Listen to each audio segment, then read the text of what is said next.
And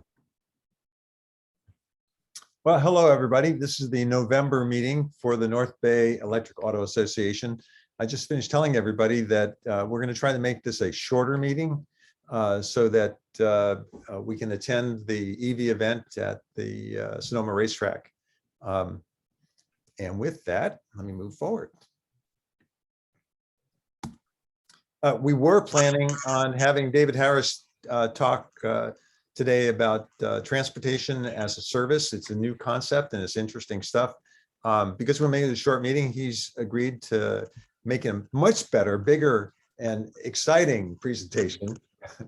And we'll probably do that in January. Introductions. David Heacock, we'll start with you. I'm Dave Heacock from Fairfield. I'm driving my Avante 1985 Avante conversion more now. The new battery packs in.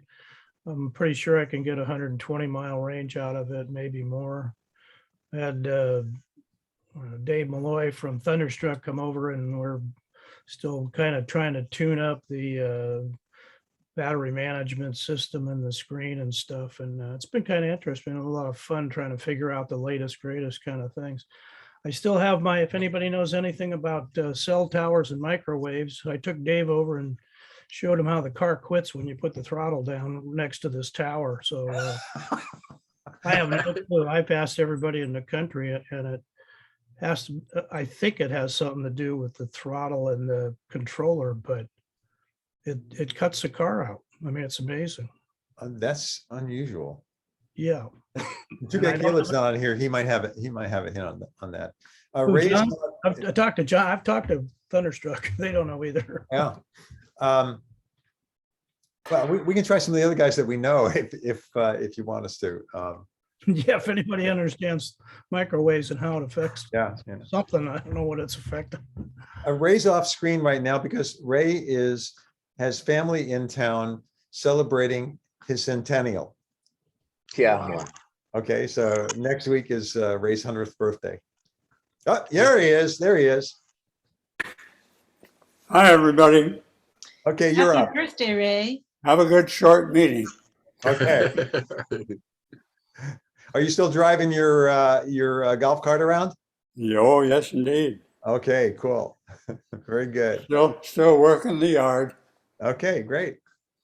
You Zeno, all take care. okay, good. See you later. Zeno. Yeah, Xander's riding in Sebastopol. I ride my bike mostly. I have a Honda Insight hybrid. It makes still like 55 miles a gallon, and I'm still kind of concerned of buying a new car that I have all the embedded greenhouse gases in the production of this car. So I'm still kind of on the where to go with this. I think eventually I will have to maybe buy a second-hand electric car or something like that. Yeah. Lowell. Yeah, still driving as we just discussed my my Tesla 2014. I don't think it's lost very much range at all. Maybe, a few percent. Probably it's rated at 265. I get probably 250 out of it. But so it's doing fine, and it's got a lot of miles on it. So I think that's an entirely different game, which always was. I mean, Tesla really came out with the right stuff right at the outset. And my Leaf, and I use that for shorter trips. But I'm trying to give it some attention. You can't just live in the garage. and so that's my story. All right, Brad. Hi, yeah. My name is Brad Morrison. I live and work in Santa Rosa, and I drive a 2004 Honda Civic Hybrid. I've had the car since 2007, and I'm kind of in the same boat as Zeno, where I could get a new car. I don't know if it's worth it. I mean, my car's paid off. I don't drive it much. It's kind of just sits there most of the time, and I'd probably feel the same way about a new car where it would just sit there most of the time. So I don't know. Haven't done it yet. David Harris. I'm mute. Wait, you're still on mute. Okay, now I'm unmuted. Okay. Okay, I'm here in Santa Rosa, looking out the window across Rincon Valley from the west side of Rincon Valley. We are on our fourth lease. We got our first one in 2011. This is a 2020 that we have leased.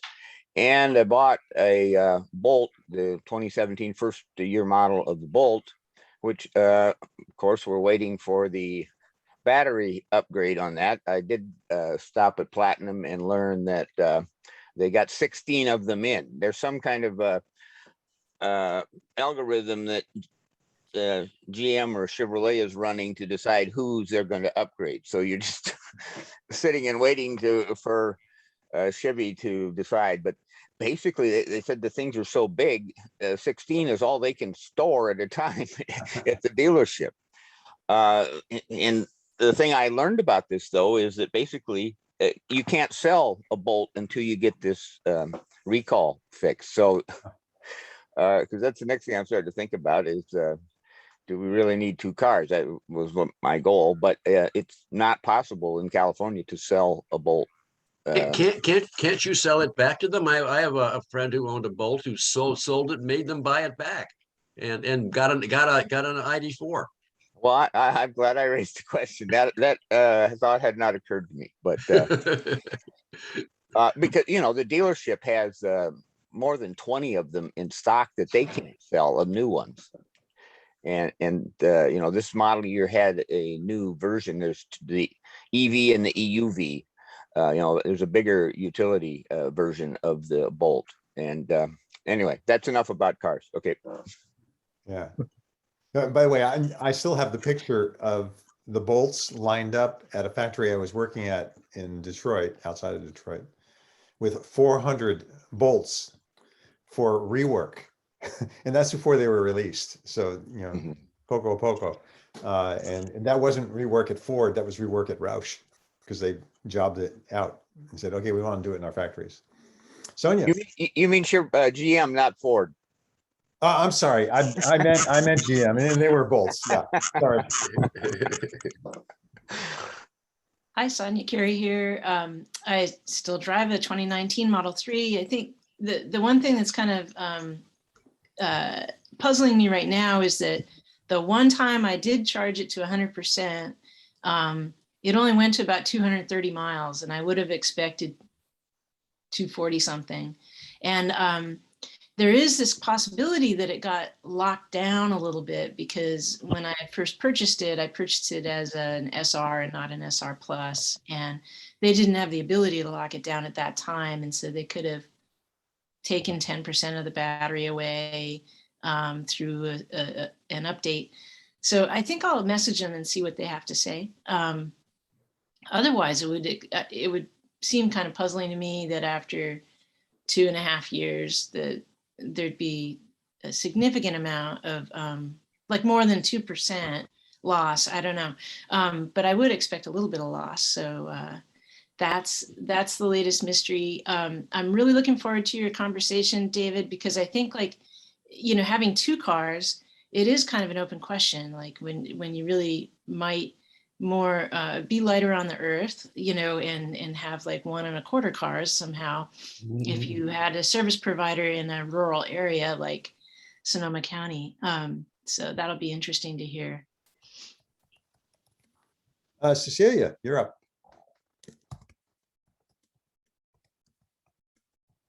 Celia, I drive a 2018 Model 3, and I also been doing a little bit of the FSD beta, which has been interesting. And yeah, that's it for me. Okay. And I'm Jerry Glazer. I'm driving a 2018 Leaf, which I was planning on returning on the lease. Hadn't even looked at what the value of it was and returning it. And I was going to get something else. Nissan was ready to give me the next version of the Leaf, but I've had two Leafs now, so I thought I would try something different. And I have driven the Volkswagen ID4, and I was disappointed because it drives just like a gas-powered SUV, which they said that was what they were trying to achieve. They were very successful. But I'm an EV driver, and so I valued what EVs do, and it didn't do that. So, and we'll see what happens with the other cars. And the next one I want to really try out is the Nero and see what the EV6, which is a whole chassis up rebuild, redesign. And as I mentioned, we'll try to make the meeting short. So I'll go through the news here, and that will be the end of the meeting, and we'll get David's previous presentation in January. We had it's amazing. We have so many members who keep signing back up for the EAA and mention our club, but they don't show up to the meetings. So I saw about 4 people signed up again this last time. Keep sending your news in. We're getting less and less news, maybe because there's less and less new in EVs, and so much is happening so fast. And we have speakers now for the next 2 months, but let's look ahead and find some more topics. We've had some interesting topics, and if any of you are interested in exploring something as David is doing, and then presenting it to all of us, that'd be great. I find doing that is fun for me. I'd like to do an update on batteries sometime in the next year. And last time we talked about how to pitch EVs. That was Cecilia's idea, and it was a really good discussion. I got comments saying it was one of the most fun meetings where everybody got to participate. Not returning the Thunderstruck yet. Our numbers are now finally going back down again. We almost made it down to the orange level, but we're now at 11 again, infections per 100,000. I don't know what the numbers are going to look like going forward and how things will be done. And the event that is today is at the Sonoma Raceway. It's the EV event. Thunderstruck is presenting there. And so I got queries or requests from both Brian and John to post this. I wish they had told us 45 days before. So in the previous meeting, and this is just for everybody, if you know of something coming up, let us know before the previous meeting so we can post it in the previous meeting and then plan for the next meeting. Okay. And in this case, all I can do is send the note out, and hopefully a lot of people will show up.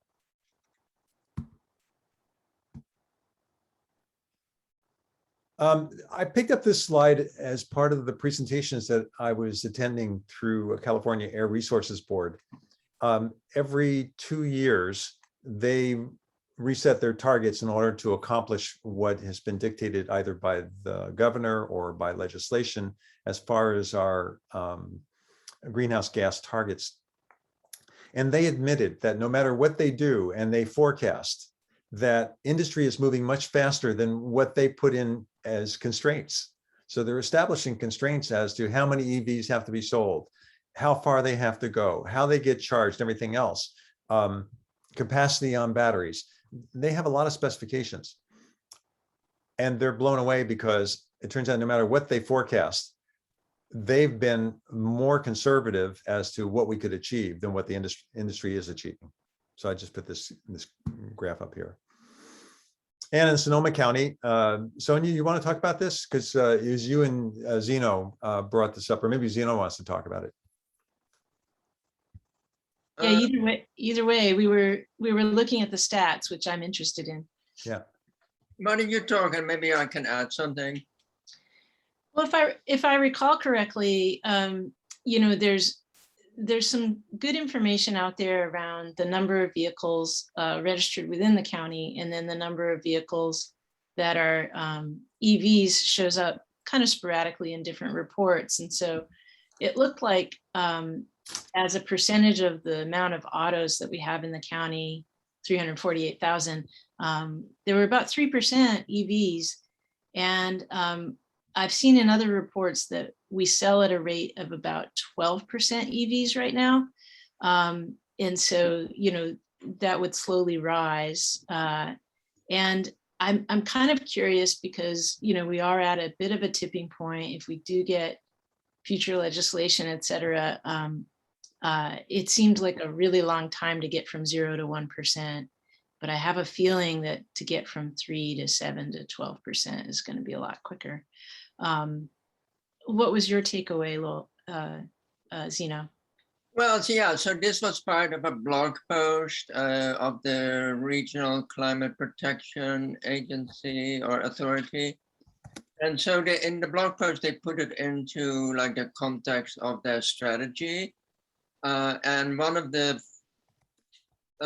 graphs that they also had in this article is what needs to be solved in Sonoma County in order to fit our vision of where we need to go, right? So I'm not sure whether we quickly can share our screen with Gary, but it needs to accelerate significantly, right?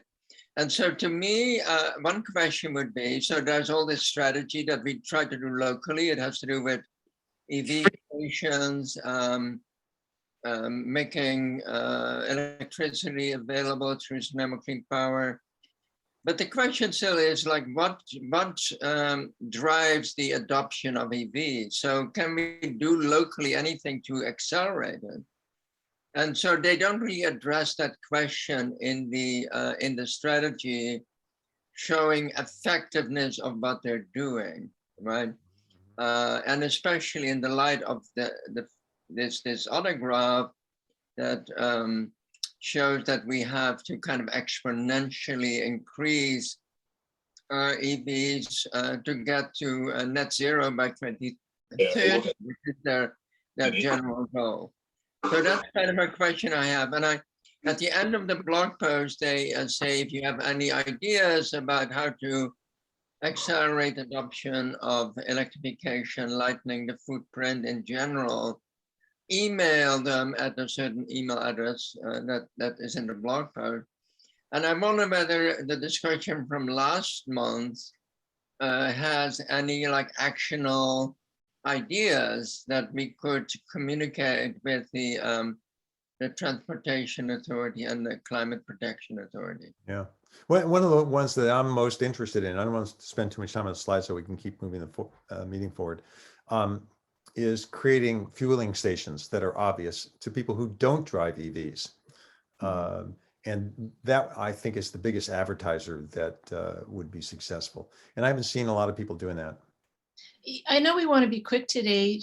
I'd love to form like a little email exchange around this and see if we can create a group email to that address, you know, and put some ideas in. Yeah, that would be great. Why don't you start that in the NBEAA discuss, and then if we want to launch another one, I'll create another group. Right? Okay. Place here.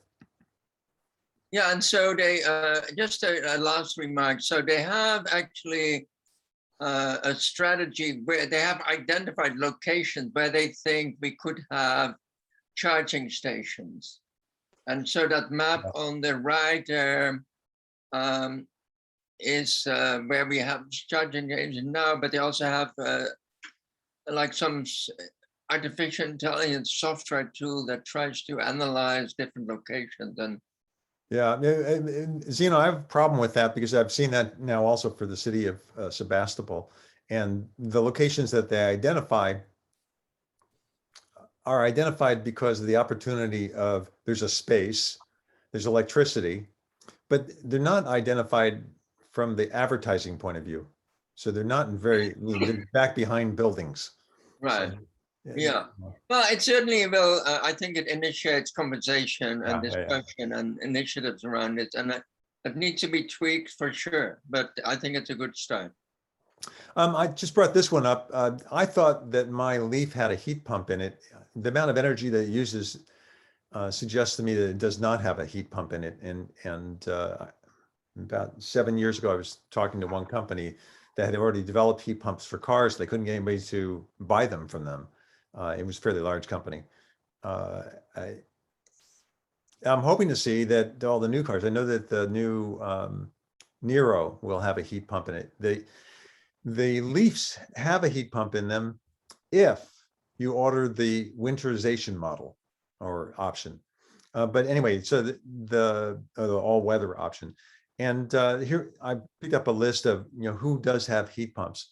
A lot of people don't know what heat pumps are. They're basically two-way air conditioners. And the challenge with them is kind of interesting because if you think about pumping heat in one direction, you might want one kind of a fluid with one kind of heat of vaporization. But if you want to pump it in two directions, maybe you have a different point for the heat of vaporization. So it's quite a challenge. Anyway, the newer heat pumps now work well below freezing level. Right.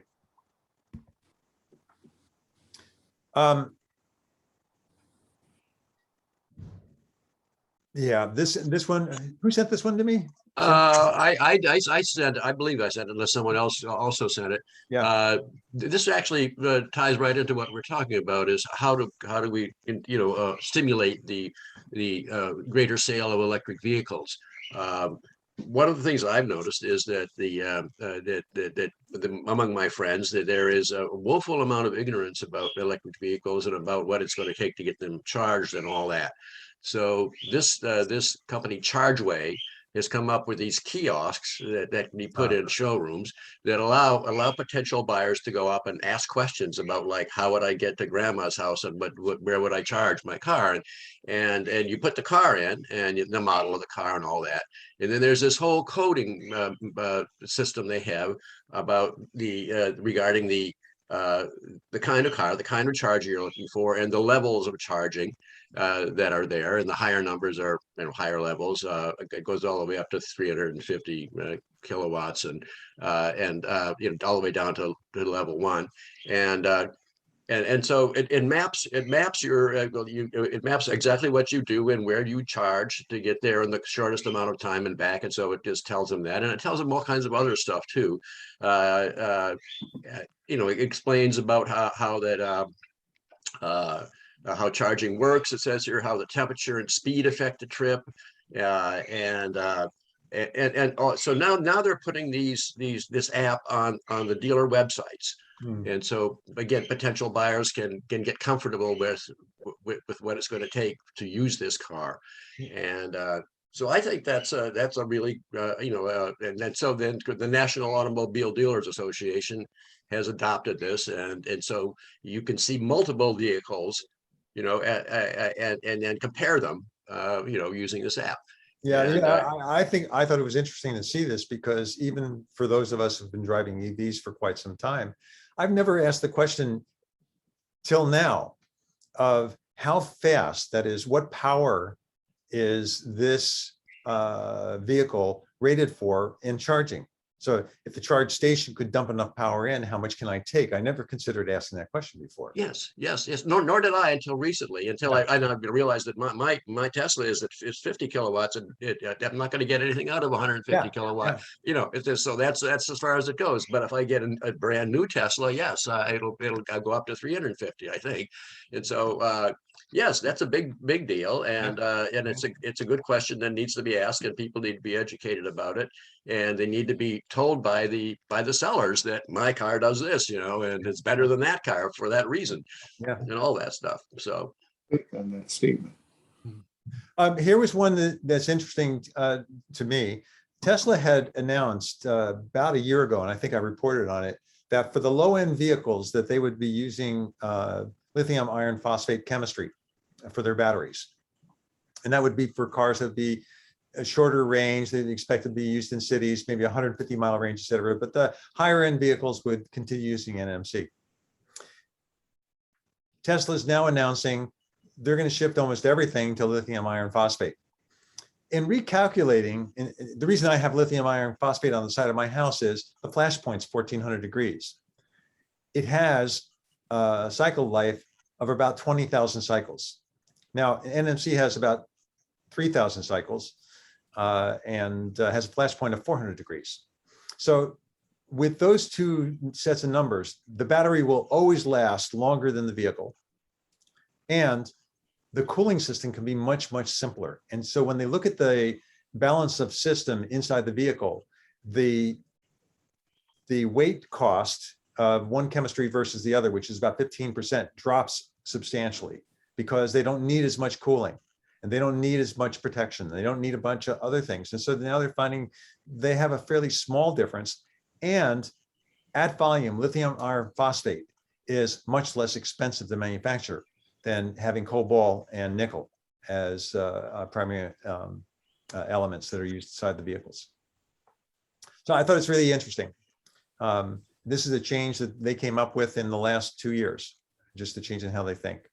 So the only thing that's preventing them from doing this is the extra weight involved in lithium iron phosphate. That's right. That's right. So up till now they've found enough. There's enough there to mitigate the extra weight to make it a better A solution. better option. Yeah. And so from a lot of cases, now we're going to see things where nobody's going to talk about, oh, how long did your battery last? It lasts longer than the car. It lasts longer than the engine would last in the car. So that makes a big difference. We'll see what happens with this coming up. And the material cost is less, even though my battery costs twice as much as Alan's did to install, because the volumes on lithium iron phosphate are so low. And companies like Tesla can turn that around like overnight. I have a hard time with this name. Who sent this one to me, or did I find this one? This is Chrysler, Fiat, blah, blah, blah. Yeah, right. Stellantis, yeah, right, yeah. That's a whole bunch of cars, it's like 12, I think, 12 different, maybe 14 different car makers. 14 different brands, yeah. And brands, yeah. And the only thing that's novel about this is that everybody thought you're not doing anything. Well, they just announced, here's our roadmap. So they waited till they had, like Volkswagen, they had the roadmap to announce and said, this is what we're going to do, instead of small announcements. And they're talking about 500-mile range. A medium would be a 440-mile range. The small is a 300-mile range vehicles with battery packs from 37 to 200 kilowatt hours. And they're developing their own batteries as well, and muscle cars and low-end cars and new factories. So it's a whole roadmap, very similar to what Volkswagen had done. I thought this one was interesting. Who sent this to me? Anyone remember sending it to me? I sent it to you. Okay, you want to talk about it? Yeah. So Foxconn was the manufacturer for iPhones for several years, and they built up their company from manufacturing on contract to doing different things more directly. And recently, they bought the Lordstown Motors Ohio factory facility. I think that the facility purchase, being $230 million, might have been part of, a bigger kind of package where they're actually doing some of the assembly there or something like that. But, they've kind of shifted from being that service provider to Apple, et cetera, to kind of flipping that relationship in a few different ways. And now they're like, why don't we just throw the badge on the car, build cars and buses and throw the badge on it. And they're doing things from start to finish, which is really interesting. So as these little bullet points say, they're also working with Fisker to manufacture vehicles. They're working with Stellantis, because I'm sure Stellantis needs lots of help. They're interested in solid state batteries. I don't know that much more about Foxconn other than the sheer breadth. I mean, if you think of how many iPhones and MacBook Pros, et cetera, come out of their facilities, the sheer breadth of their manufacturing. What I find interesting in the industry itself is, if you stop and think about internal combustion engine vehicles today, they have a tremendous cost and number of semiconductors in them. And yet none of the manufacturers ever created, Ford, GM, anybody, created a semiconductor manufacturing facility. In fact, they didn't create most of their components. And now we see, even here, oh yeah, and we're going to create our own solid state battery factory. Mm-hmm. Okay, and now a friend of mine and we have invested in QuantumScape. There's a number of companies now that are low key and say that they're going to be delivering solid state batteries, including Toyota. Mm-hmm. This one was interesting. Did this pop up on mine, or somebody else sent this to me? I sent that. I sent it. Okay, you want to speak to it? No, you will have read it more than I have. Okay, so a company I hadn't heard of doing self-driving trucks has been testing them now since 2019 with a driver sitting in the seat. They were doing it with Walmart in a number of places. And just last week, yeah, this was it Kentucky or Arkansas? In Arkansas, the transit authority in Arkansas said, okay, you don't need the driver anymore. And so now that goes from the warehouse to the various Walmart stores, and the truck delivers and restocks the stores, driverless. So that's one of the first driverless. Even when Google was doing this in Mountain View, they still had a driver sitting in the cars. This is the first time.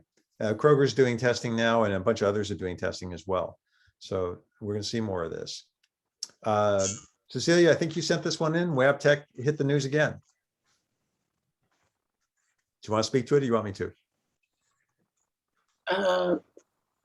Yeah, I'll start. Yeah, so Canadian National Railway in Canada, they got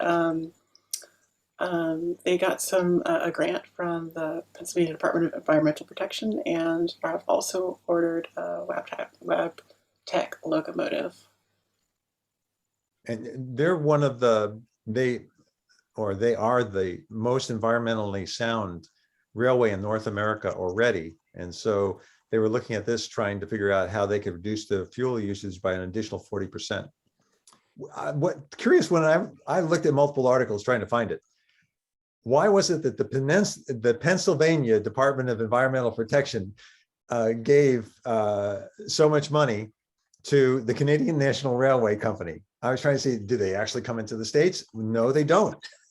So I don't know. If they don't come in, they own short rails, and they do have trackage in the US. Okay, they do. Okay. By the way, they're going to convert to the GM Ultimate battery pack. So this is interesting because all the car manufacturers are now becoming battery manufacturers.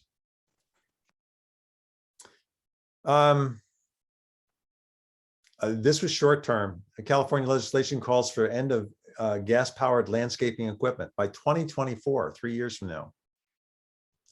Somebody send this to me? Yeah, I think I sent it over. Yeah, so all of the equipment is supposed to be phased out by 2024, except for several exceptions. Some larger generators, backup generators and so forth are pushed to 2028. And even in the legislation and the description of it, they said they could change their minds and they could kind of, ease this off if they find some exceptions. But, it's interesting because people were feeling quite personally attacked for their, opportunities to run two-stroke engines and so forth. So we'll see where it goes. But, Ego just released a snowblower, so it doesn't affect us right here. But I think 2024 is quite doable. Well, I'm hoping I can replace my chipper shredders, and I have two of them, and they're gas powered, and don't use them that often, but I would like to be electric. My neighbor just installed, I can't believe it, during the drought, a lawn, and then went out and bought a gas powered mower so he could mow his lawn. And he's young. You would think he'd be tuned in. He's not the least bit. More EV stuff. I get this because I'm a member of the Aircraft Owners and Pilots Association, and they've been showing probably a good third of their articles now are about electric aircraft being introduced. Every manufacturer is now working on electric aircraft. And this one is Diamond, and Diamond came on the scene probably about 30 years ago for training and lower cost vehicles, planes, kind of replacing Cessna and Piper as that. And they're now introducing, they're a Canadian, I think they're a Canadian company. So the first time in North America, we have a company that's actually doing kind of a conventional aircraft that is electric. The big thing for me in aircraft that's interesting is there's a lot of research done in aircraft on motors, how to make the motors lighter, how to make the motors more efficient. They're pretty damn light and efficient already, but now even more so. And the fact that in aircraft, the designs are questioning, why did we do what we did before? So with motors now, instead of engines, you can put motors all along the wing and you can increase airflow across the wing. And so the plane won't stall at such a high speed. You can go to lower speeds because you can just push your fans to blow the air over the wing. So we're gonna see some really interesting stuff, which brings us to this, keep ramping. Let me add one Yeah. thing to that. I think we always have to keep in mind that half of the climate impact of aircraft is not the fuel, but it's the trails that are being built by flying at high altitude. So we cannot really just depend on electrification in air travel. We need to somehow find ways to reduce that impact. And there are some people that think about how to reroute aircraft in areas that have less likely, at that moment, less likely trail building. So that's kind of another aspect of the electrification that would need to be looked into. But you know, you mentioned that in another meeting with me, and one of the things that I went and did a little more research on was what was the impact of vapor trails, because vapor trails have two impacts. One is it is a greenhouse gas. Water is a greenhouse gas. But at the same time, if it forms as a cloud, it reflects sunlight. And so if you just have water vapor and it's transparent, then it becomes a greenhouse gas. If it ends up being a cloud that you actually see, it actually has a reversing effect because now you have less energy entering the atmosphere as well. There's actually new research on that, talking about it. The net is, it is still a greenhouse gas. The net is that the amount of reflection is not as great as the greenhouse gas contribution, but I don't think it's as large a percentage as you just mentioned, as you know. I got this info just on trust from a MIT researcher who put it in a slide like 2 or 3 months ago. Yeah, So if it was Carnegie Mellon, then I would have- understand it, but at Yeah. MIT, you can't trust them. So okay, question, what causes the vapor trail? I thought it was the exhaust of the No. jet engines No. that causes that. No. No, it's and part of it's the compression, and part of it is, you know how a surface goes through air and it gets cold because you're able to dissipate the heat. So the wings get cold. When they get cold, now you start to see the vapor trail, mainly because the air is now colder, and so your dew point has been reached temporarily, and then it'll evaporate again. Okay. The FAA finally has, and this was one of the things that stopped electric vehicles, aircraft, from being commercially used in the United States. The FAA had no way to certify them. And they just come up and published their first certification. Honda just announced that they're jumping into the field. Honda did some really great stuff in high-speed small aircraft, and they used NASA research that nobody else used in order to make aircraft more efficient. And NASA, and this is the other place where I see it, NASA just invested $73 million in Magnix. This is a company that has been looking at motors and saying, okay, we can't just take any old motor, and they're making motors for aircraft. They're actually working also, they and Wright Aviation. We're talking about 200-seat aircraft being introduced in the next 5 years for up to 500-mile range. So they'll be used for commuter, kind of like SkyWest. Okay, anything else people want to discuss? Otherwise, I'm going to roll right past here and we'll end up in the meeting so we can go to the raceway if we want to. I do want to mention this e-mobility, diversity, equity, and inclusion conference. Put a link to it in the chat. This is coming up next week, Wednesday and Thursday. It's free for individuals and small organizations that are nonprofits. I will save the chat so that if people want to get the link, they can. I probably won't post it till tomorrow. I'll send out the message with both the video and the link to the chat.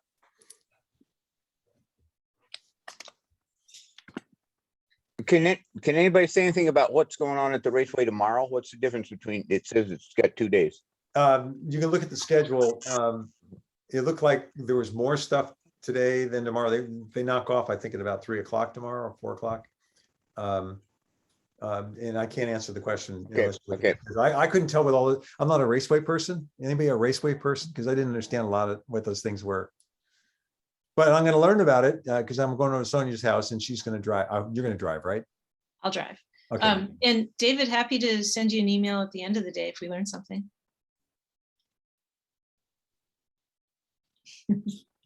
All right. Okay. Mike Newell's joining later with us now, and Nick Carter. I guess you guys have to look at the presentation. We're about to close off. I did add a link here for that EV progress in Sonoma County. So if you want to get some more on the details that Sonia and Zeno were talking about, you can find them there. I like this one on this video on making motors more efficient. I think somebody ought to volunteer to have a discussion on motors and how they work. And if Caleb was here, I might try to get him to do that because he's looked at a lot of these things too.